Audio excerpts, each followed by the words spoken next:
we have our first Adept sidearm. I played and played, I got all the rolls that I wanted to show except for one, which I'm okay with. But I want to start here. I don't think that there's anything special about this thing. And with that said, there are a few scenarios where this sidearm will complement your build. It will. But Forgiveness could have been so much more. I'm going to walk through what I mean. There's a lot to talk about. And at the core, I'm going to give it a review. There are some things on this sidearm, some combinations that a lot of you might want after seeing it, or you will want. But in the end, I don't feel the need at all to tell you that this is a must-have weapon. I don't. I think it's bland. The end result has a little empty feeling. Aside from the few rolls that I'm going to go through, where it's beneficial in some builds, it's very mid. Forgiveness is obtained from the Trials playlist, and this past weekend was its first Adept weekend. The first Adept sidearm, it's Arc. It does have some Breach Light vibes if you enjoyed that thing. I'm going to reference it a couple times. It's an aggressive 2 burst. There are only 3 currently in the game. We have Brass Attacks, which is only obtainable now through a random Xur weekend. We have Empirical Evidence, which is an awesome 2 burst kinetic, fully craftable, and then the Arc Forgiveness. And what Forgiveness does have going for it, since there's only 3 of them, it can flex its stats. It has a base range of 60. The next best is Evidence with 52. Best stability at 41. Next best is Brass Attacks at 38. It has the best aim assist at 90 aim assist, so it's very solid at base. It does have that going for it. It kind of goes with the name, right? Forgiveness. It's a little bit juiced. PvE-wise, I do love the 2 bursts. I always have. I loved Breach Light. Forgiveness can simulate what that old sidearm did, and it actually does some things a little bit better. And in the Crucible, they're fine there too. I like them there. They're a relaxed sidearm. It's a modest 0.73 TTK. And to think about these things in simple terms when it comes to the Crucible, the 0.73 is with 5 shots. It's a 2 burst, so 3 total bursts need to come out. 4 crit, 1 body. And you should be hitting some headshots there, and the body TTK is 1.1 second. So in reality, as you shoot out 3 bursts, it should get a kill. They're extremely relaxed. It's the slowest TTK sidearm, but they have great range, they're spammable, you achieve that TTK fairly easily. And like I said, I'm going to give it its due where it shines, where it does have value, but I'm just going to rip the band-aid off. Because getting through this helps get into those special roles that can complete a loadout. And what I'm about to say isn't fair to Forgiveness at all. Like, not one bit. It's not fair at all. But in my heart of hearts, I believe it to be true. And it's 100% okay to debate and disagree, and I would love to hear why, but the reason why I can't get excited about this thing and say that it's a must-have, that it's insane, yada yada yada, insert YouTube buzzword, insert red arrow, it's simple. This dude exists.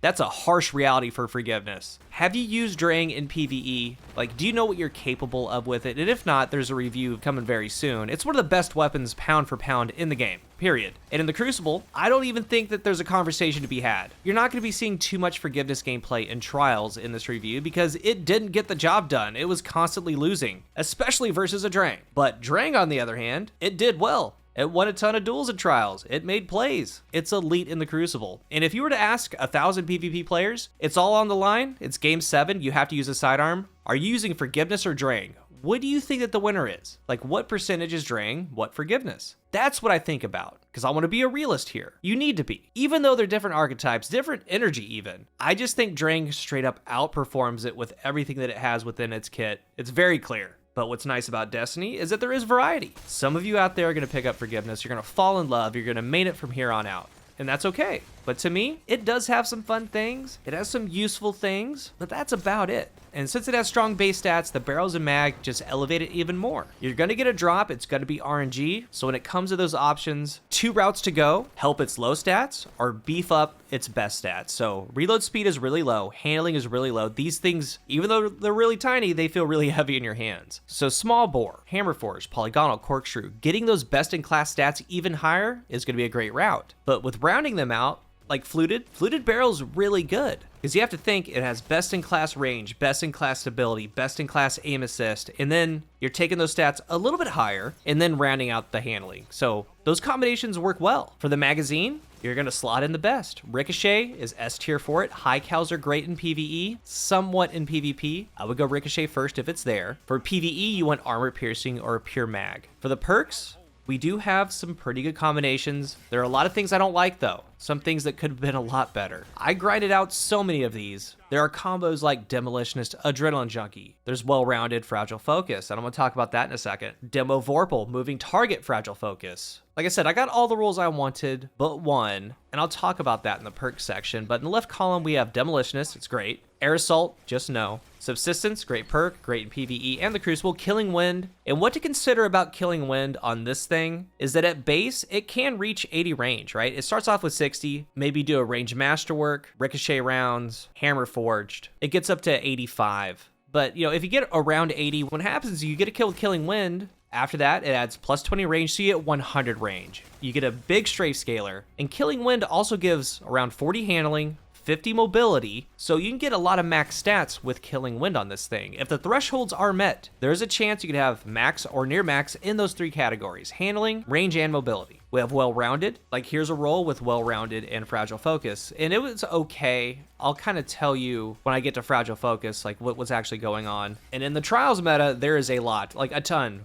As in, there's way too much healing going on. We don't know the exact numbers of what it gives you, but with well-rounded, when you throw a grenade or hit a target with a charged melee, you get bonuses to your stability, handling, and range, and it stacks at ×2. Well, it also works with a healing grenade, so you can throw that down, heal yourself. It could be another grenade too, right? You could throw a trip mine, whatever it is, you're gonna get a stack at ×1 to help with the stability and range. Then who knows, there's always a chance to land a charged melee to go to ×2. And if you haven't taken damage, I'll talk about fragile focus, that grants a little bit more range. It was okay. Something like this isn't for everyone, but the ×2 stability buff with the double range buff, it was noticeable on it. But it takes a lot of work to get there, and overall, it's not really worth it. Moving target, even for M&K users, because of what's happening under the hood. Like, if you have moving target, yeah, you get the slightly faster strafe speed, but the real reason is moving target grants the passive +10 aim assist. So for forgiveness, M&K controller doesn't matter, it gets to 100. You're getting the full benefit of that stat, period. It's a top option. And the right column, rapid hit, and I'm so upset the rapid hits are the right column. Like, why is it there? It would have been the perfect left column perk. As you get hits, you get more stability, you get a faster reload.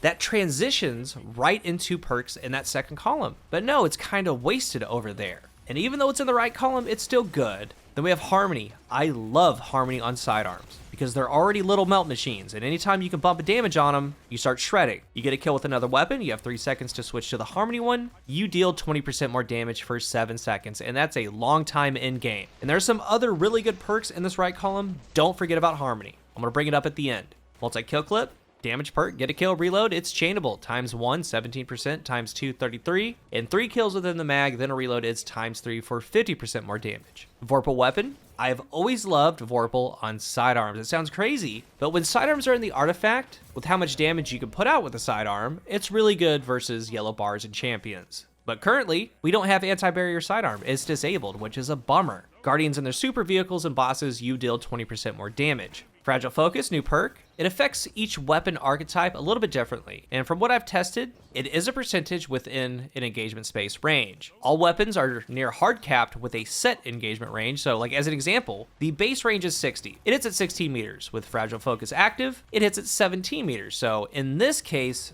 it only gains 1 meter. But with well-rounded ×2, it gets up to near 19. That's like the only benefit, but not really worth it. There are some weapons I'm going to talk about probably in a couple weeks when I get the final red border, but those that have the engagement space in 30, 35, 40 meters, it can add 3 to 4 meters, so Fragile Focus can be good there. Does it help? Yeah, but not totally worth it. It needs help on the other side with well-rounded or Killing Wind.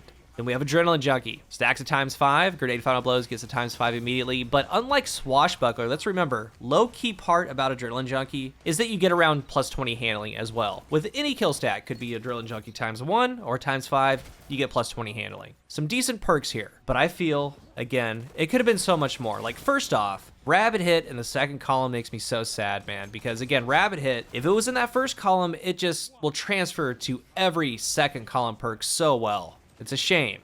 And then to me at least, this would have been the perfect time. Perfect time. With it being the first adept sidearm, trials focused, PvP focused, it would have been the perfect time to bring kill clip to this weapon, this archetype. It would have made it unique, it would have made it strong and powerful, it would have made it stand out. And when I first saw this thing, I was hoping that it had kill clip, because there's a big difference between multi-kill clip and kill clip. And we haven't really seen that damage profile on these, and it would have been great. It just sucks that it's not there. Now, Forgiveness does fill a role. It does. Brass Attacks isn't easily obtained, only through Xur. We can craft Empirical Evidence, which is awesome. Now we have this one. And Brass Attacks and Forgiveness share the same spot in the weapon category. One's Void, one's Arc. So at least you'll have a 2-burst in that slot. In Empirical Evidence, the Kinetic, it showed me certain perks on these could be elite, like Encore. I would have loved Encore on Forgiveness, because a body shot final, you get plus 30 stability. You could have 80, 90, 100 stability with Encore up on this thing. And if you get a headshot final blow, you would have got a range stacking bonus. It would have been perfect. And then, let's say, you could pair that with Kill Clip.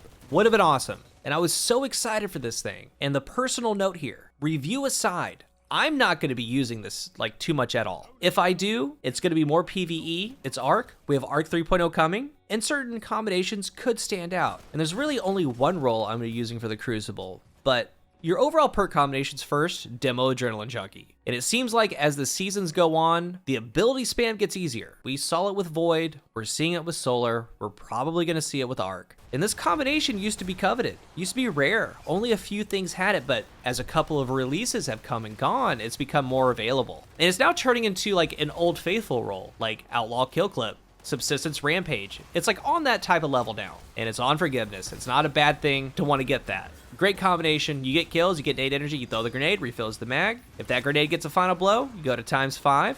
Weapon does more damage. It's going to work in PvE and the Crucible. It's a solid roll. It is. Then we have Demolitionist Vorpal Weapon. This was the Breachlight roll. It's now in Arc form. And since it's Adept, you can add on Adept Big Ones. And what's so nice, especially now, with Wells, right? Getting a lot of Wells in PvE. Then with Solar, we also have Radiant. A Vorpal sidearm with Surprise Attack does really, really well in PvE. If you've never tried one, this is a good one to try it with. All those Solar builds that you're making with those Wells, you're picking them up, you have Elemental Charge, you're getting charged with Light, you're constantly converting and feeding Surprise Attack. You mow through ads, as you get kills, you get grenade energy, you can throw the grenade to bypass the reload, and in the end, you have Vorpal Weapon, you have Adept Big Ones, and you have the Surprise Attack damage. And yes, you should be doing the same if you had the other role, Demolitionist, Adrenaline Junkie. It's one of my favorite sidearm roles. It does well. For the Crucible, there are 3 roles that stick out. Again, one of them I will use from time to time. The first combination is a pure dueling combination, right? Moving target, rapid hit. Very bland, extremely bland, but you're getting a little bit faster strafe. You get 100 aim assist. As you land shots, it's getting more stable, and it goes to a fast reload. Pure dueling. This is the only one that I didn't obtain, but I'm not really worried about it. I'm not going to keep trying to get that. I'm not going to go out of my way to obtain it. But for a lot of you, this is going to be a good roll. 2, Killing Wind or moving target with multi-kill clip. This is the damage profile. Get a kill, and if you have Killing Wind, the plus 20 range, the massive handling, mobility boost, then you go right into MKC reload. And Killing Wind is the faster strafe scaler. If not, moving target, you just get the flat 100 aim assist with MKC. Both are going to be good. But the third one, again, is the one that I'm going to be using from time to time. The other 2 roles mentioned for the Crucible, and other combinations you could come up with, I don't feel like they're out of this world great, or a must-have, like at all. But I will be using a Forgiveness with Harmony. It's the only 2-burst with Harmony. It hits like a truck with that 20%. I've actually been going double Harmony with the Dungeon Pulse New Purpose, because 2 Harmony weapons play off of each other really well. The High Impact Pulse, again, that's a dump truck. It does a lot of damage per burst. And with Forgiveness, Solar's the flavor of the quarter, so then you start throwing in Harmony with Radiant. It's been the only enjoyable role. It's been the only role that actually gets results. And as I close out, I want to circle back to a couple things I've said. Like, number 1, Empirical Evidence being craftable, it kind of showed me what these things could be doing. Like, Encore is so good on these things. I wish this thing had it. I really do. Things like Adagio is great. Other perks are great on them. And because that thing's craftable, you can min-max it. I just think that it's better. And then again, Drang. It's just so dominant. I want to say it again. I don't think that Forgiveness is crazy good, like, at all. I'm not going to say it's the next best thing. I don't think that it is. I'm not even going to be using it, okay? Like, let's be clear on that. I'm not going to say that this is a must-have and then myself not even use the thing, because I'm not going to. I will in certain PvE situations, because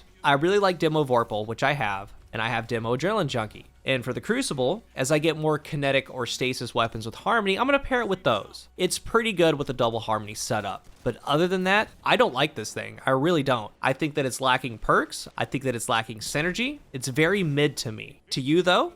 it could be your new favorite thing. So if you get it, try it, see what they're all about. But to me, like every time a Drang gets me in a duel, which is often, every time after that duel, I say to myself, I would have shredded that enemy with the Drang. Like no ifs, ands, or buts. I would have walked away from that gunfight and not having to go back to respawn. I would have roasted him with Drang. And when I'm using Drang, I don't even think about this thing. Not once does it ever come in my mind, but Drang comes in my mind all the time when I'm using Forgiveness. So I'm going to continue to use Drang with double primary or sniper Drang, even chaperone Drang, and just lay out. Forgiveness, it's going to sit in the vault because it could have been so much more, and I wish that it was. If you're new here, remember to hit the subscribe button, and if you are subscribed, thank you so much for your support. Let's talk about Forgiveness down below. What do you think about it and some of the things that I've said in this review? I'd love to hear your thoughts. Thank you for watching, and until the next one, I am CoolGuy.